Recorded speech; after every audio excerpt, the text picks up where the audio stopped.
Yeah! Yo, welcome back. Ang ama mo. Lagi ka na lang napapatid. Yo, welcome back sa number 1 male podcast sa buong Southeast Asia. Kauna-una ang podcast na daily upload na lang. Yung upload 1 oras mahigit.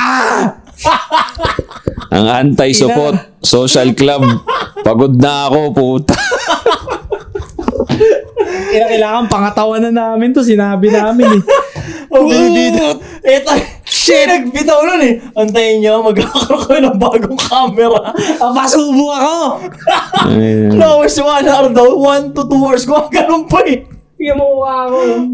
Pag na-shoot na namin to, bali bigyan lang namin kayo ng ideya. Thursday, kita kami dito. Nung una, doable pa eh. Kasi parang 6 pumipito pa nga tayo. 7:30 minutes. Ang tagal mo kasi dumating, par. Tangina kasi traffic eh. Undas eh. 9:30 ka na dumating. Okay lang ina. So, binibreak namin tong bagong camera. May bago yung camera. Kasi usapan 7 a.m. Putang ina dumating mag-aalas 10 na. Putang ina, umandar ako pre. 4. Anong aga? Oo. Haba na nung pinagkwentuhan namin ni Josh. 4 a.m. ako umandar. Well, 6 ka umandar. 4! Sinungaling ka. Gago! 6 ka nag-chat eh. 4, gago! Tama, 4! Napalis na ako. 6 a.m. Umaandar na ako ng 4. 6 na sa NLEX na ako kako. Malis ka na kasi dyan sa gubat na yan. Pauwi kasi ng kanya-kanyang probinsya yung mga tao gawa ng undas. Ano nga yun eh, October 30. Napasubo kami dito sa 1 hour type shit na to. Pero masaya naman sana to. Pala kagabi ka pala bumiyahe, dito ka na natulog. Pwede yung ganun. Oo nga, sa susunod niya. Putangin na. Diba natutulog dito? Dota muna tayo. Dito lang ang mouse keyboard. Gabi, gising kami. Gabi, magtatrabaho kami dito. Tangin na, kaya antok-antok ka kanina. Hindi kagabi, maaga ako natulog. Parang 10 pa lang tulog na ako. Gising ako 3:30. Tapos dumating ka, tignan mo, magte-10. Ang tagal mo dumating. Tangina eh, traffic eh. Ato classes, supreme na mga liti mong classes na pangit. Wala, nasisiyan na. Legendary, alright, sa lahat ng social media.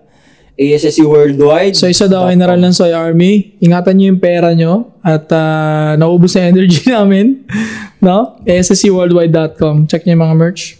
Josh Point para sa lahat ng social media. Kung gusto nyo nung amoy bad boy naman, sa mga shop natin. Inibilisan na. Bad boy na may asawa. Pagod na po. Yung upload kahapon, 40 minutes lang. Pansin nyo, 47. Kumbaga na, ano ba? Nalula ba tayo? Hindi naman. Kaya naman, doable naman. Ako, may sasuggest ako sa kanila ng lakas sa brilyante. Ayaw nila eh. Ano? Hiram tayo ng lakas sa brilyante. Ano yun? Gago, maano tayo yan. Ngalala na seryoso tayo. Joke lang yun. Joke lang yun. Baklip yan eh. Ano ba yun? Joke lang. Alright. Ano nakalagay doon sa mga topic na nalista mo? Topic na nalista mo. Teka lang, ano talaga kami, parang, kasi break-in, kaka-umpisa lang namin na. Break-in, ano yan? Contact click? Oo nga, on 1 hour yung upload. So, nakakatatlo na kami, pang-4 to. Doon sa tatlo, puta, ubos-ubos yung anong pagkatao namin. Anong pinagkabala mo this week? Saan ka na busy this week? Sa maraming bagay, unang-una, syempre, pinipilit kong ito, saktong-sakto to, pare. Pinipilit kong araw-arawin makapag-workout. Araw-araw, tas parang mga alas 9 ng umaga. Ang technique kasi doon, pare, unahin mo siya. Oo nga. Kasi nakakatamad siya iuli. Totoo. Lalo pag pagod ka na. Oo. Hindi ko iuna ko naman siya. Start of the morning talaga Gusto dapat. kong rest. Para tapos na yung mahirap, di ba? Tsaka isipin mo, pag natapos mo yung mahirap, na-accomplish mo yung mahirap, basic sa'yo yung mga gagawin mo ngayong sa mga susunod na araw pa. Kasi di ko nagigets yung ko dati, parents ko dati, na ligpitin mo yung higaan mo, ganyan. Yung pala, kasi may na-accomplish ka na. Practice yun, oh. May isa ka nang na-accomplish, marami ka na pang-psycho yun eh. Pang-psycho siya ng utak na, may ginawa ako, na-accomplish ko. First day in the morning pa lang, di ba? Pagkagising.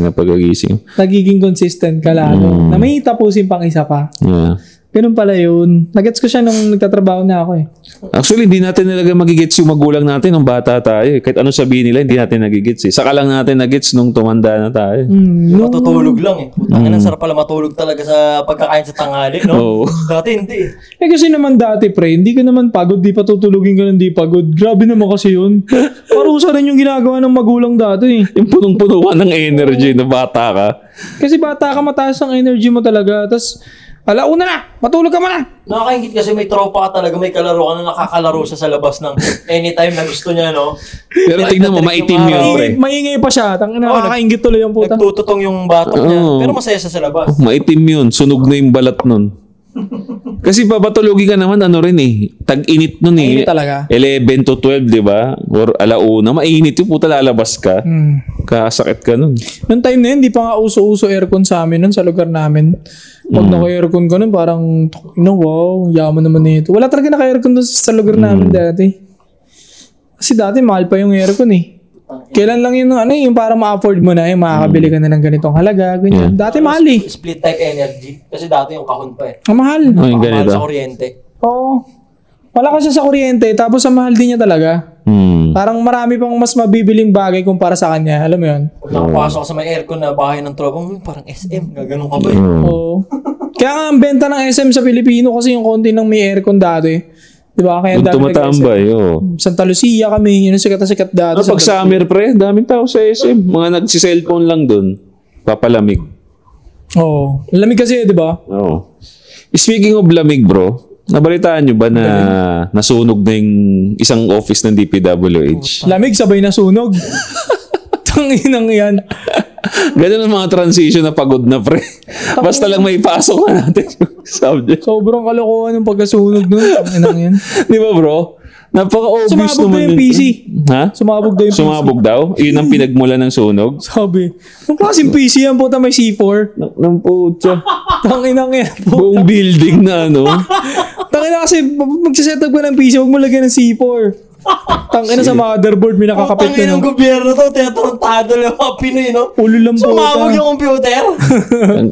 Sabi. So, saan mo pa pinabuo yung ano mo, pina-assemble yung PC mo? Tangina, grabing coincidence. Sa Iraq? Grabing coincidence naman yung pre, no?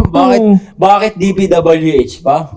Diba? Bakit hindi departamento na more on computer? Bakit naman yan. Bakit DPWH? Saka, ba't sumabog yung computer? Sa tanda ko to, never sumabog computer. Nasunog yung motherboard dahil sa overuse ng Ragnarok dati. Okay. Mag-short circuit man yan. Short circuit lang, pero puta sumabog. To the point na mag-create ng liab. Tsaka bakit iinit yung computer ng ganun? Hindi naman sila nagi-games nun. Tangina, puro Word lang yung nakabukas dun. Word, PowerPoint, puro Excel lang. Tsaka walang ahensya ng gobyerno na hindi naka-aircon, pre. Oh. Meron. Ano? Meron. May mga ahensya na hindi naka-aircon. Pero, yun, yung office na yun sa ano? di siya sasabog. Ano yung bomba? Tangin ng PC, oh. Tsaka Excel, Word lang gamit nyo dun, iinit. May naglilinis na eh. May nililinis na naman kasi. ako sa ganyan, pre, sa ahensya ng Never pa ako gobyerno. naka-experience na may sumabog na PC talaga. Tangina, please enlighten nyo ako. Paano talaga? Short circuit. Ako, IT naman tayo graduate pare-pares. Parang wala tayong idea na para posibleng sumabog ang PC. Tangina, di sana nung college pa lang tinuro na sa akin na wag mo hawakan to, baka sumabog or yan. sasabog. Or Bakit hindi tinuro? No? Para sa IT graduate, no? kasi pre, namamatay ang PC pag talagang umiinit na. Hindi na siya to the point na biglang putang ina, parang nuclear dyan sa building, oh. Parang ginranada. Yung itsura ng building, pre, parang inagisa ng 5 granada eh. Tangina, sabog eh. Tangina, PC lang nag-cost doon. Tangina, kalokohan ng puta. Yung gobyerno kayo. Ginagawa na lang tayong parang ulol Wala eh. na nga kaming magawa sa pang-uulol nyo. Puta, ayusin nyo naman yung mga panglalansin Yung nyo sa amin. paniwala naman. Ibang ano, may lalaki kong nagsunog. Nag-amok. Nag-amok. May lalaki nag-amok. Natanggal siya sa trabaho. Pagbalik may dalang granada. Mga ganon. Or nag-boost siya ng maraming gasoline kasi lindihan. Kaya Hindi niya nagliyab. matanggap yung pagkatanggal sa kanya. Ganon. Tangina, mag-create naman kayo ng mga storytelling. May Putang ina creative nyo naman. rin eh. PC? Tapos internal, di ba? Well, wait lang. Internal yung... Legit ba yun? Yung PC? Kasi ako nabasa ko lang yun. Na alin? Yung about sa PC na sumabog. Nag-ano lang ako, nabasa ko lang yun sa Hindi, news. pero internal eh. Internal yung sunog Actually, eh. legit siya, pre, kasi may nag-react na rin ng mga experts sa technology, sa techie-techie na hindi, there is no such thing na sasabog talaga ang computer Kalokohan kahit old eh. model pa yan. Oo. Kasi kung ganyan na nababalit cellphone, naniniwala ako dati pumuputok pag overcharge. Pero Hindi, na-resolusyonan na yan, di ba? Na-solusyonan na yan ng mga cellphone company. Pero PC never. Never my entire life. Tsaka sobrang obvious nun kasi internal yung sunog eh. Kung external, pwede nilang sabihin na may isang galit na Pilipino na nagprotesta, nagbato ng Molotov. Yung ganun. Pwede pa eh. Kaso internal yung ano eh. Ano ba nangyari sa'yo, pre? Naiyak ka ba sa sitwasyon ng DPWH? Oo. Tsaka wala bang gwardiya doon? Maraming gwardiya doon eh. Tsaka may maintenance yun, pre. Yung mga ahensya ng gobyerno. Kasi nag-OJT ako sa ahensya ng gobyerno dyan sa parang IT department siya ng Bureau of Fisheries Aquatic Resources. Tangay na mga naka-standby kami doon talaga. Tapos may telepono sa gilid. Konting keyboard. Ultimo ayaw gumana ng wifi. Tatawagan kayo. Kumbaga may mga maintenance dyan na nakaantabay talaga dyan sa mga computer. Ultimo yung mga engineer, mga nag-AutoCAD sheet na heavy PC yung gamit nila, heavy laptop. May mga sila, support na, ganto ganyan, ganto ganyan. Walang imposibleng nakaligtaan, tas sumabog. Puki ng ina nyo. Pero ano na ba yung latest update ngayon dun sa nangyaring flood control issue? Kasi ako nag-stop na ako. Magti 3 months na, wala pa rin napapanagot. Tapos, ang huling check ko dyan, huling nood ko nung hearing, yung mga diskaya, pre, parang, ayoko na makipagtulungan sa inyo. Kasi mga diskaya pala, parang, gusto nilang protektahan yung sarili nila. So, makikipagtulungan kami sa inyo, gawin nyo kaming state witness. Ngayon, yung gobyerno, ang putang inang gobyerno to, yung mga nandyan sa kongreso, parang, wala kaming nakikita na pwedeng gawing credible source tong mag-asawa na to. Ha? Putang ina, sila nga yung mga pangunahing nakapagturo talaga eh. Di ba sila yung nakapagdetalye ng mga kaganapan? Tapos yung mga putang ina dyan sa kongreso na wala kami nakikitang dahilan para gawing credible source to, maging state witness ng mag-asawa. Ngayon yung mag-asawa, parang, okay, sige, di naman makapag-cooperate. Tang ina nyo pala eh. Parang ganun. So, isang malaking katarantaduhan. Tapos, ang ginawang state witness, pre, ang alam ko, ang balak ng mga nasa kongreso na gawing state witness, yun nga, si Martin Romualdez tsaka si Saldico. Kung sino pa yung parang mga tinuturong mastermind, sila pa yung gagawing state witness. Kaya maraming mga Pilipino, putang ina, ano ba? Kalokohan. Kaya tarantado nyo ba kami? Diba? Tapos, ayan na, dumating na yung away ni MG tsaka ni Francis Leo Marcos. Parang saan, tangina, grabe, solid na diversion ito. Kasi, tingin mo diversion lang yan. Sobrang lupit na decoy. Kumbaga, tangina, yung mga tao ngayon, doon nakapokus nag-aaway sila eh. Diba? Kasi tangina, hindi nagagawin ng totoong lalaki yung pre, yung ginagawa ni Mangusin, pre. Diba? Inaya siya ni MG, dinaya siya ni MG. Kung totoong lalaki, tangina, bababain mo yun, lalabasin mo yun eh. Hindi niya nilabas, hindi niya kinakaya yung balls ni MG. Parang sila yung nagiging commercial tuloy ngayon sa nangyayaring buwakan ng inang korupsyon eh. Kung yung tao din mismo ang kumakagat dun sa mukhang diversion na issue, parang mali naman ng taong bayan din yun. Bakit kayo, kung alam, malaki big deal yung nangyari na yun, na flood control issue, pero bakit parang kayo rin, sila rin, tayo rin mismo ang umaalis dun sa issue? Nakakapangilabot siya, pre, kasi parang lumilaylo na yung energy ng tao sa nangyari. So ano yun? Paano yun? Kakalimutan na lang. May isa pang mainit na statement ngayon. Masyadong mainit na statement nilabas ng presidente nung isang araw. Kasi nga, ang sinasabi sa kanya ng taong bayan, di ba? Talaga naman, sinasabi sa kanya ng taong bayan, hulihin mo na yung mga yan, ipakulong mo na. Kunin mo yung mga pera, ibenta lahat ng properties, ibalik sa taong bayan. Yun siya. Hindi pwede. Kasi, pag ginawa natin yun ng walang due process, magre-result yun lalo sa mas chaos na mga pangyayari. Ano ibabalik? Sinabi ni BBM na, in-explain niya na, yung sinasabi ng taong bayan na, ikulong na yan sila, hulihin na, kunin lahat ng property, ibenta, ibalik sa kaban ng bayan. Hindi daw doable yun kasi nga, kailangan daw ng due process. Ngayon, mainit sa netizen yun, yung naging statement ng Pangulo na, tangina sa tingin mo nung nagnakaw yan, dumaan sa due process? Yun na yun. Di ba? 50-50 ako doon kasi di natin alam yung totoo eh. Pero ito, Kawawa naman yung madadamay na hindi na padadaanin sa due process tapos bigla mo nilang gaganunin. Pero kailangan kasi may masampulan, no? Kasi magti 3 months na, pre, walang nangyayari, pre. Pero ito nga, may latest na ano, pre. Yung sa'yo, parang may updated na yun. Di ba may inassign si IBM tuloy?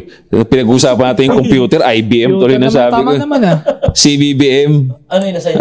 Yung ICI nga, yung private investigation nga na inassign niya na mag-investigate dun sa flood control. So napanood ko kahapon sa YouTube na tapos na yata yung investigation nila, kakasuhan na yung mga dapat kasuhan. Yun. So ito na nga, ewan ko kung tama ba tong kakasuhan nila. Si Jinggoy, Bakit? si Joey, yung isang dinamay, sino yun? Joey Villanueva? Joey Villanueva, tsaka si Zaldi. Okay. Yun na yun. Silang tatlo lang ang kakasuhan. Ba't yung Diskaya wala na? Ayun na nga, ang nagtataka ako eh. Bakit wala doon yung mismong mga kontraktor? Bakit yung silang tatlo lang? Kulang. Yun ata siguro. Naniniwala akong madami yan dapat. Kasi parang every city pare, hindi nagawa. Para sa akin, pre, isang malaking katarantaduhan na walang mananagot sa nasa loob ng ahensya ng DPWH. Dapat meron eh. Diba? Dapat meron. Tangin na, pre, yung issue sa DPWH. Tapos walang makukulong. Ito, simula't simula nung hearing, pre. Hiwagang-hiwaga ako. Ang ganda-ganda nung ngiti. Nung parang secretary na parang siya yung namumuno ng ahensya ng DPWH na talagang sakto naman. Retirement mo bago sumabog yung issue dyan sa flood control. Tapos parang, wala, nakapag-retire na po kasi ko niya ng mga panahon na yun eh. Nag-ano na po ako niya, nagta-transition na ako eh. Parang para sa akin, isang malaking katarantaduhan na Wala siyang alam doon. walang makakasuhan. Kahit ni office boy man lang sa DPWH, walang makakasuhan. Kalokohan na yun, pare. Para sa akin, meron at meron eh. Dabak na walang makakasuhan, walang makakasunto na taga DPWH. Wala. Hindi totoo, no? Tinatarantado nyo kami. Hindi totoo. Hindi totoo yung ano. Gumagawa lang kayo ng mema. Okay, sige, panagutin na to. Palayain na lang sa next year. Yun. Na ng tao yan. Bullshit. Sobrang gago. Kasi ano yun eh, kumbaga, lahat ng papeles, lalo na yung pagbabago ako gumawa ng infrastructure dyan, DPWH lahat yun, pre. Dumadaan sa kanila yun. Posibleng walang dapat kasuhan doon. Putang ano yun, magic. Kaya nga sabi ko, okay, kung may kasalanan nga itong mga, lalo na yung mga senador na yun na nabanggit ko, okay, sige. Pero bago napunta sa kanila yung papeles na yun, pre, may pinuntahan na yun eh. Sa DPWH lahat ng galing yun. Walang mananagot. Kung sa kanila man galing yung instruction, yung dinaanan ng instruction, accomplice yun. Oo. Kumbaga ang tawag doon, may tawag doon eh. Accessory to crime. Pwedeng ganun. Kasi hanggat hindi natin inaano yung proseso, hanggat hindi natin nililinis yung proseso, uulit at uulit yan. Katulad nun, kung sila lang, yung mga, kung senador lang ang nakasuhan, paano ang linis na naman nung nasa baba? So, kaya hindi talaga nawawala yung korupsyon kasi nga, madalas nag-uumpisa yan sa baba. Now, talagang laging may korupsyon. Kasi alam nila safe sila dun eh. May safe sila dun pa, may DOH pa, may DOT pa. Actually, inimbestiga na rin yan. Yung sa travel. Bakit ang mahal mag-Siargao? Ba't mas mahal pa mag-Siargao kaysa mga Hong Kong, mga ganun. Ang daming korupsyon. Tuyang putang ng DPWH. Pag walang nanagot sa taga-ahensya ng DPWH, isang malaking katarantaduhan. Ang bullshit eh. Parang... Kung sa part ng DPWH na nga lang nagagawa nilang ganong kalaking mananakaw nila, ano pa kaya sa ibang departamento?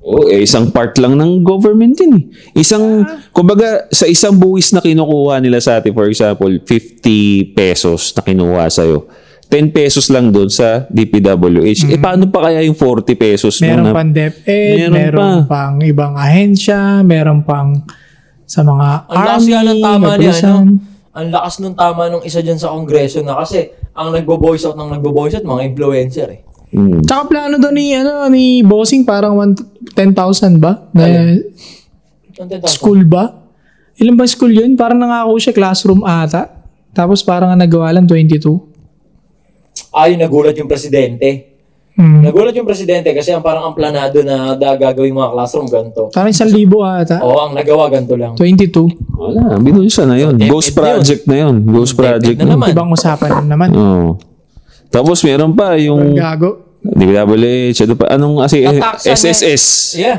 May nakuha na rin dun 50 million, di ba? PhilHealth. PhilHealth yun. PhilHealth. Oo, yun. Ganito kasi, wag nyo na lang kaming taksan ng malaki. Yun nga eh. O kaya totaling wala na lang tax. Si ano, Sapod pre? na lang. Si Marcoleta ba yun? Hindi ko alam, correct nyo ha. Si Marcoleta, sinusulong niya yan. Na, tangina, wag nyo na lang taksan yung Pinoy. Oo. Nang makabawi-bawi man lang sa taong bayan. Yun Tignan nga eh. natin. Kasi afford naman eh. Oo. At doon, tignan natin kung tatakbo pa tong mga to. Hot Oh, take. doon natin Oo, tama malalaman. yun. Kasi doon mo makikita kung gusto pa tumulong talaga ng mga yan. Tatakbo pa rin sila whether may makuha or wala. Afford naman daw ng Pilipino. Ay, ng kaba ng bayan, kaba ng Pilipino. Kahit hindi tayo taksa ng ilan. Eh wala rin naman nangyayari. Nasusurvive yung Pilipinas eh. Kaya, Isipin mo, ninanakaw nila lahat ng pondo, nakakasurvive pa rin Pilipinas, eh di wag na lang mag-tax. Wala rin Marcoleta ata pinapatungan. yung sinusulong niya. Papayag kaya sila? Yun ang tanong. Habang Maraming mayaman doon ang di yayaman. Kaya nga, habang sinusulong ng ibang kongresista dyan na alisin yung tax, may iba rin dyan na ulo lang puta dahil tayo mga influencer yung nagbo-voice out, taxan tayo ng 50%. Gago yung putang inang yun. Kala nila madali makatagos. Tataksan daw ng 50% yung mga influencer. Gago no. Ang Tangina laki pa, tama, pre. 50%. Ninakawan nga yung kaba ng bayan harap-harapan, pre. Hindi pa nila napapanagod kung sino yung nagnakaw. Hindi pa na ibabalik kung ano yung nagnakaw. Nag-iisip na naman sila kung paano Bagong tax. kukubra. Putang Kung paano na naman mangolekta. Again, paano kami magbabayad, paano kami magko-contribute ng maluwag sa amin kung ganyan na harap-harapan nakita namin may nagnakaw. Wala kayong Sino nag-ano yun, mapanagot. bro? Oo. Sino nag... Paano kala ng 50% na tax? Si ano na naman? pa, Si Recto na naman? Hindi si Recto si ano, sino yun sa TBJ? Tito Sen ba yun? Paano ka Putang gaganaan na ina. magbigay ng tax niyan pre pag ganyan? Kalukuhan ng puta. Shit. Yung ano pre, sa UAE, sa Middle East pre, putang ina, walang tax doon pre. Pero ang ganda ng lugar. Yun yung mga lugar na ang sarap mag-tax kasi ang ganda ng kalsada, ang ganda ng mga infrastructure, ang ganda ng serbisyo ng ahensya ng gobyerno. Pero wala silang tax. Sobrang doable. Wala, may ginto doon. May ginto doon, tsaka may crudo doon. Tangina mo tayo, may agriculture tayo, may palay tayo, may mga... Marami tayong resources, pre. May bigas. Yun lang eh. May bigas, may mga isda, may mga prutas. Kaya nga, ano eh, kating-kati tayong sakupin ng iba't ibang bansa dati. Kasi hitik na hitik tayo sa resources eh. Tapos, hitik na hitik tayo sa resources, sobrang naghihirap yung bansa. Di ba? Hindi nadidistribute ng tama. Ninanakaw pa ang putang ina. Tapos dadagdagan pa ng tax. No, ang putya naman Tito Soto naman. Para namang, bakit naman influencer ang nakita ninyo pero wala kayong additional tax sa mga kontraktor? O sila yung mas maraming kinikita. Magkano lang yung kinikita ng unstable pa yung kita ng influencer tapos tataksan. Tsaka bakit sa influencer ka nakatingin? Ang layo naman ng tingin mo. Ang layo naman ng tinatanong mo agad. Influencer, taksa niya. Ang layo ng tingin mo, Antong ko. Ang layo ng tingin mo. Tingin ka muna dito sa nasa harapan mo. Sa umbrella nyo, sa vicinity nyo, nanakawan yung kaba ng bayan habang kayo yung mga nandyan. Oh. Diba? Panagutin nyo muna, bawiin nyo muna yung nawawala. Paano? Yung mga influencer ang bumuboses lagi. Ayaw nila ng ganun eh. Kaya parang panakot yun pre. Panakot yun na tataksan tayo parang mapatahimik. Ganun. Tang ina, as if naman may natatakot. Tang na wala nang sahod sa Facebook ngayon, loko. Lahat to kawang gawa na to. Lahat to passion na to. Lahat to para sa bayan na. Lahat to para sa ekonomiya na. Akala niya ata, laki-laki ng sinasahod ng influencer eh. Wala na. O inang nga. Kasi kung malaki sinasahod ng influencer, marami sa amin na mahinga na. Kaya hanggat nandito kami, rumaratrat kami dahil naniniwala kami yung kasikatan ng susi sa lahat. Pero wala pa kaming malinaw na game plan paano to peperahin. Kasi nga wala na yung malaking pasahod si Facebook. Ina nyo eh. Labo eh. No? Pero, masarap magbayad ng tax again. Masarap magbayad ng tax, masarap mag-contribute. Ano masarap magbayad ng tax? Para sa ikakaganda ng bansa yan eh. Pero, hindi nga nakikita, hindi nararamdaman, puta na nakawan pa tayo. Pero timing din yung bitaw niya eh, na puta kakanakaw lang ngayon, tapos magro-roll ka ng batas na dagdagan ng tax na 50%. Tang inang tanga. Mangungulekta ka na naman. Okay nang ina yung... Tanginang yan. Patunayan nyo muna na gagamit nyo na maayos yan. Kaya Saka nga kayo bumanat ng mga ganyan. Puro kayo dagdag tax. Dapat kayo na lang taksan dyan sa Senado. Yung sinasahod nyo, taksan na lang eh. No, Ano ngayon, parang parang i-mandatory lahat sila. Parang magsusumiti ng sali nila. Pero puro atarantaduhan. Dinodoktor naman yan. Puro atarantaduhan. Si binabash ngayon, Jesus Escudero. Parang yung regalo niya kay Hart po, tanga na parang worth 50 to 60 million eh. Kasi yung sali niya 15M si lang. Kasi mapera rin naman talaga yun. Yung niregalo nga ni Cheese. Yung niregalo niya. Birthday gift. Parang worth 50 to 60 million. Tapos yung diniclare na sali, 15 million lang. Ano mo saan galing yun? Saan galing yung niregalo mo? Baka niregalo lang din sa kanya. Ultimo yung mga bilyar, binabash yung mga bilyar. Gastos ng billion-billion sa kampanya. Tapos yung salin, saktong billion lang. Saan galing yung, saan galing yun? Bigay lang ng mga ninong-ninong? Sino yung mga ninong-ninong na yan? Hindi, minsan ginagawa nila in-depth. Kasi yung depth, yung utang, hindi siya kasama eh. Hindi siya recorded. Hindi siya recorded. So, yung iba matalino na. So, ganun ang ginagawa. Napakalakas manarantado ng gobyerno, no? Ang dami nilang naiisip na kanya pag nakinig ka ng SONA, may bago na naman silang proyekto ng mga bio, ganto, bio, ganyan. Puta, ano yun? Mapaganong kaya ano yun? Puta, na para maramdaman namin yung binabayad namin tax, bigyan niyo muna kami ng magandang kalsada, waiting shed na hindi mapanghi. Yung mga edukasyon. Ganun lang, di ba? Waiting shed na hindi mapanghi. Waiting shed na hindi mapanghi. Saka yung edukasyon sa mga kabataan, di ba? Mapaganda yung classroom, magkaroon man lang ng electric fan. Sa ibang bansa nga, naka-aircon ng mga school nila eh. Tignan mo, tapos hindi naman kailangan magbayad.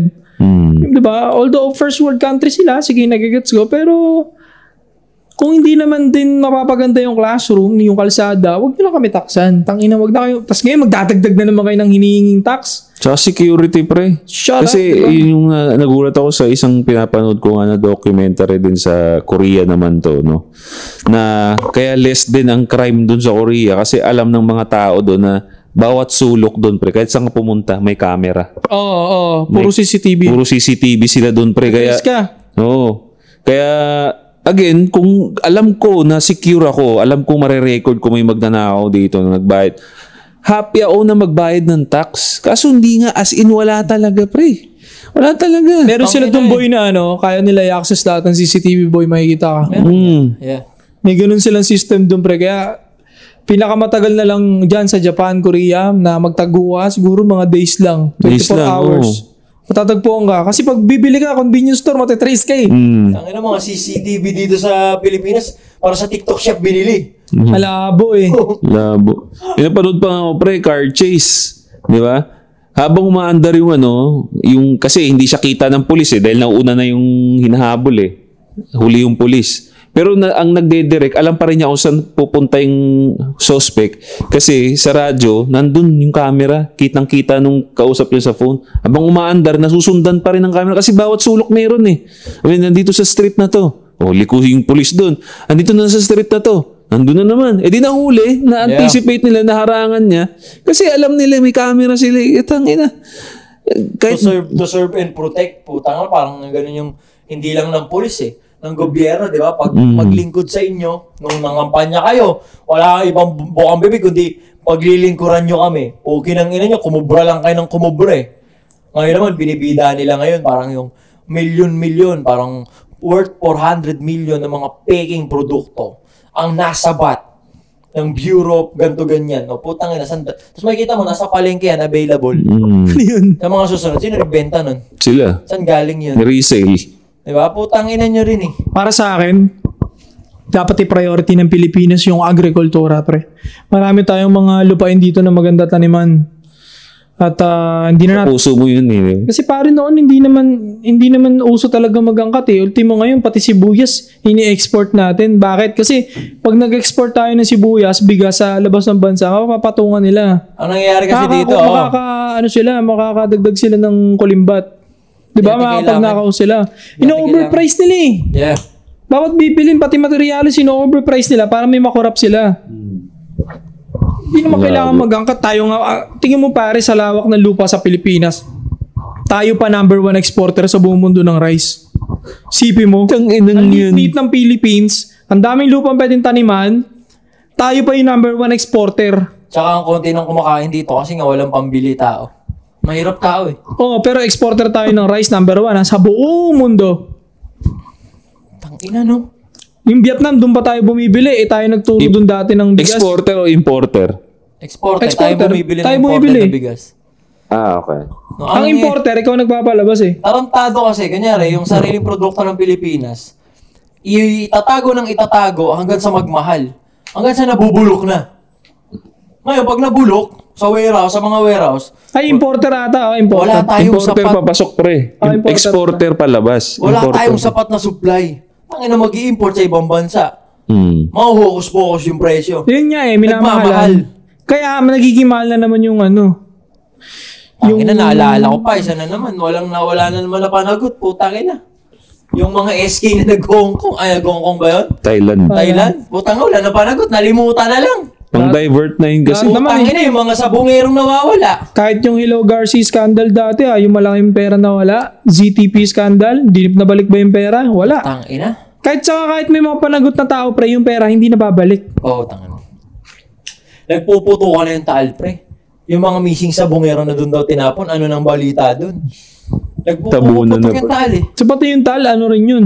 Divert. Sure nga yun eh, baka nilagyan lang 5 star sa ilalim yun eh. Tangina, biglang tamang putok yung taal ngayon. Talagang ginugulo nila eh.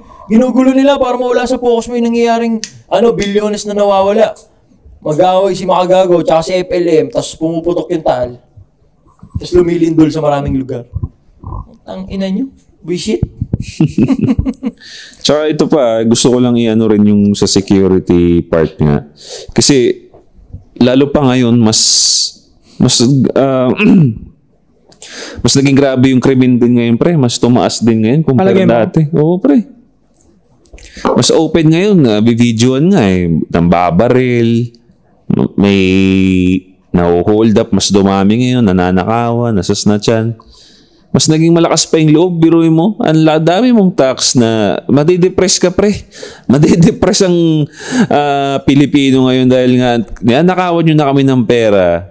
At the same time, hindi pa kami safe sa mga kalsada natin. That's crazy, dude. Again, dyan sa mga putang inang korap na yan, nang dahil sa inyo may nawalang buhay, lagi niyong tatandaan yan.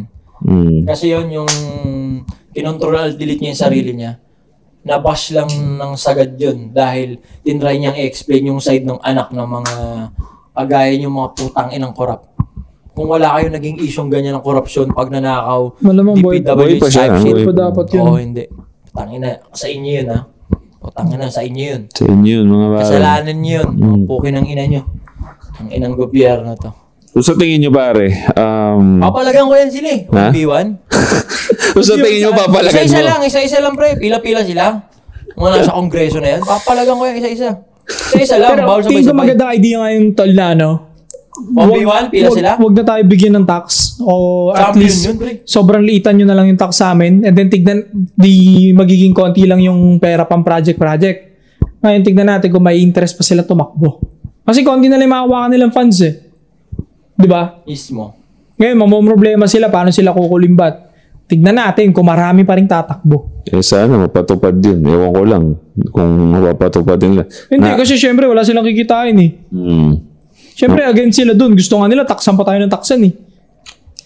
Ito na yung pinaka-worst era ng peso. Tangina 59 pesos na per dollar, 60 pre. na, nag-60 na. O yun na, so ito na yung Pumitik na ng pinaka-worst na peso to dollar.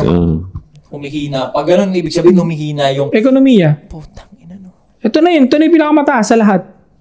Ito na yung pinakalubog, kumbaga. Oo. Na, ano natin, na peso. Sabi nung kapanahon daw ni Marcos, piso to piso daw yan ah. Hindi, yung piso naman kasi that time, malaki din yung value. Hindi, facts ba yun? Parang $1 is to 1 peso daw yun ah. Kaya nga, kung yung 1 peso man naman that time is like 100 peso, 50 peso, di ba? Yeah. Parang depende rin sa inflation. Pero ang alam ko lang, hindi ganito kataas dati. Pero ang question ko lang dito, kasi nakita ko nga rin yun, yung post na yun na tumaas daw yung, bumaba yung peso kontra dolyar. Bakit lagi sa dollar tayo nakabase? Kasi dollar yung parang world currency pare. Parang base lang naman siya sa paghina lalo ng bansa ninyo. Kasi pag lumalakas yung bansa ninyo, mas lalong pinapantayan yung dollar. Siya kasi yung parang salamin ng buong mundo. Siya yung standard. Currency. Siya yung standard currency. Kasi talagang lugi tayo dun. Kung ikukumpara mo yung peso sa dolyar, talagang lugi tayo. Tangina, first world yun eh. Oo, totoo. Diba? Pero para umabot sa point na mawalan na ng value yung peso, kasi pag dumating sa punto na na tumaas man ng tumaas sa sagad, masisira yung economic health ng bansa. Pagka sobrang sumadsad pataas yung peso to the point na hindi na kinikilala ng dolyar, Ako. yari, $1. mayayari ang 150 pesos, no? Pukin ang ina mo. mayayari ang bansa nun. Baka magaya tayo sa Venezuela na pinamumunasan ng tayo yung pera sa inflation, So, yeah. economic crisis. I-Gcash nyo na lang, mas maigi. Yung kaba ng bayan, i-Gcash nyo na lang. I-divide nyo kung ilan yung mga Pilipino. Gcashan nyo kami nang bahala. Kung wala talaga yung maisip na proyekto na sa tingin nyo makakatulong, ganito, di ba? O, yung laman ng kaba ng bayan, 70 trillion. O, sige na, magpakatotoo na kayo, gagawin nyo rin naman eh. O, nakawin nyo yung kalahati. Tapos yung kalahati, parte-parte nyo na lang sa amin. Mga putang ina nyo rin eh. Putang ina nyo ba? Putang ina nyo. Comment down below kung may ano dyan, kamag-anak na nasa ahensya ng gobyerno, mumurahin ko lang. Yeah, pare, interested kami pare sa anong masasabi ninyo sa issue na to. Natatagalan na rin ba kayo? Is this, wala talagang solution to? Wala talagang mapapanagot dyan? Iwan niyo yung mga comment niyo sa baba, pare. Don't forget to subscribe, hit the bell para notify kayo sa mga bago naming videos. Anti-Support Social Club, we'll be right back. Yeah. Tang ina mo. Nakapasubo tayo. Una, 2 hours. Sunod, 1 hour and 30. Tapos sumunod sa atin, 48. Tapos ngayon, 36. Fuck! 36 lang? Bakit di natin kinakaya? Ibig sabihin, pre, sabi ko nga sa inyo, hindi natin pwede pilitin, bro. Kung ano lang talaga yung abot ng topic na yun. Kasi magbumukhang pilit na eh. Totoo. Cut nyo na to. Next ano na tayo.